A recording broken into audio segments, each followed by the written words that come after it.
హిందువుల మనోభావాలతో అడ్డుకున్న గత ప్రభుత్వంపై ఎమ్మెల్యే ఆనందరావు ఫైర్ అయ్యారు.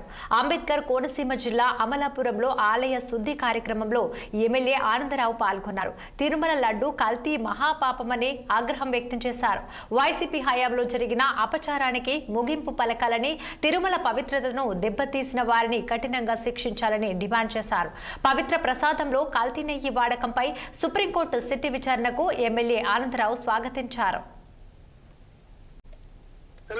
తెలుగుదేశం పార్టీ కూటమి యొక్క పిలుపు మేరకు దేవాలయాలను శుద్ధి చేసి రాష్ట్రంలో జరిగినటువంటి హిందువుల మనోభావాలని వైసీపీ ప్రభుత్వంలో 2019-24లో మరి దెబ్బతీసి ఈ రాష్ట్రంలో మునిపెన్నడూ లేని విధంగా హిందూ దేవాలయాలని దాడులు చేసి, అంటే రామతీర్థంలో రాముడి విగ్రహాన్ని కానీ, అంతర్వేదిలో రథాన్ని ధ్వంసం చేయడం కానీ, దగ్ధం చేయడం కానీ, సింహాద్రి అప్పన్న గుళ్ళు అపచారం చేయడం కానీ, విజయవాడ కనకదుర్గమ్మ ఆలయంలో సింహాలను అపరించడం కానీ, ఇవన్నీ జరిగాయంటే కారణం జగన్మోహన్ రెడ్డి హిందూ వ్యతిరేక పాలనని ఈ సందర్భంగా తెలియజేసుకుంటున్నాం.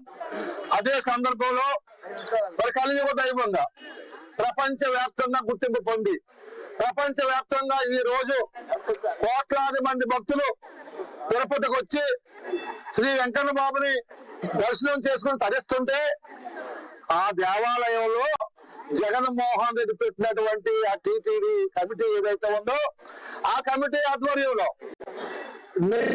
చేశారు.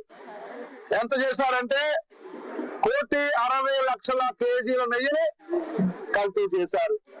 అందులో ప్యూర్ గా 60,00,000 కేజీల నెయ్యి సుమారు 250 కోట్లు లూటీ చేసి కేవలం పామాయిల్తో కెమికల్స్ కలిపి నెయ్యిగా మార్చి దాన్ని ఉపయోగించి సుమారుగా 20 కోట్ల లడ్డూని తయారు చేసి